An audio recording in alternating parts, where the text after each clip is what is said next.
Welcome to BC shirt circle. So ఈరోజు Simon commission గురించి మనం మాట్లాడదాం. సైమన్ కమిషన్ 1919 భారత ప్రభుత్వ చట్టం అమలు తీరును పరిశీలించడానికి వచ్చిందే సైమన్ కమిషన్ అని చెప్తున్నాం. ఇది 1927 నవంబర్ 8 తారీఖున సైమన్ కమిషన్ నియమించడం జరిగింది. దీనిలో 1+6 సభ్యులు ఉంటారు. ఒక ఆయన సైమన్ అనే పర్సన్ ఏంటంటే దీనికి చైర్మన్ ఉంటారు. మిగతా 6 మంది సభ్యులుగా మనకు ఉండడం జరుగుతుంది. అయితే మనకి దీనిలో ఉన్న 1+6 మొత్తం 7 మెంబర్స్ అందరూ కూడా ఇంగ్లాండ్ వాళ్ళే, బ్రిటిష్ వాళ్ళే కాబట్టి సో గాంధీజీ ఏమంటారు అంటే ఈ సైమన్ కమిషన్ను వైట్ వాష్గా మనకు అభివర్ణించడం జరిగింది. ఎందుకంటే సర్ జాన్ సైమన్ ఇందులో వన్ ఆఫ్ ద చైర్పర్సన్గా ఉంటారు. మిగతా వాళ్ళంతా కూడా సభ్యులు, వీళ్ళంతా కూడా బ్రిటిష్ సంబంధించిన పర్సన్స్. అందుకే వైట్ వాష్గా సైమన్ కమిషన్ని అభివర్ణించిన వాడు ఎవరు అంటే గాంధీజీ. ఓకేనా. సో తర్వాత ఈ సైమన్ కమిషన్ని మనం ఏమంటామంటే ఇండియన్ స్టాట్యూటరీ కమిషన్ అని కూడా మనం చెప్తాం. చట్టబద్ధత కలిగిన కమిషన్గా మనం చెప్తాం.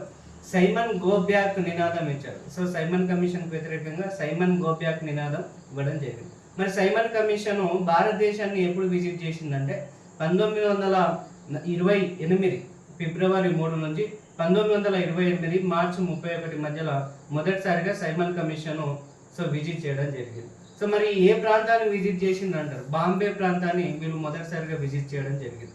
మరి సైమన్ కమిషన్కి వ్యతిరేకంగా మద్రాసులో ఉద్యమాన్ని తీసుకొచ్చిన వాడు ఎవరంటే టంగుటూరి ప్రకాశం పంతులు గారు మద్రాసు ప్రాంతంలో సైమన్ కమిషన్కి వ్యతిరేకంగా ఉద్యమాన్ని తీసుకురావడం జరిగింది.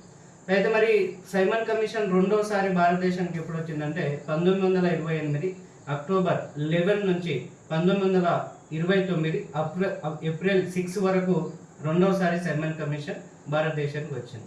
సో ఇట్లా 2 సార్లు సైమన్ కమిషన్ భారతదేశానికి వచ్చి సో ఒక సిఫార్సులు చేసింది. సో భారతదేశానికి ఎలాంటి గవర్నమెంట్ ఉంటే బాగుంటుంది, సో అదేవిధంగా భారతీయులు ఎంతవరకు దీనిలో సక్సెస్ అయ్యారు అంటే 1919 చట్టంలో కొన్ని డొమినియన్ స్టేటస్లో భాగంగా ఇలా కొన్ని కౌన్సిల్ ఆఫ్ మినిస్టర్స్ ఇచ్చారు ట్రాన్స్ఫర్ జాబితాలో. కాబట్టి సో వీళ్ళు ఎంతవరకు సక్సెస్ అయ్యారు అని తెలుసుకోవడం కోసము ఈ కమిటీని ఏర్పాటు చేయడం జరిగింది.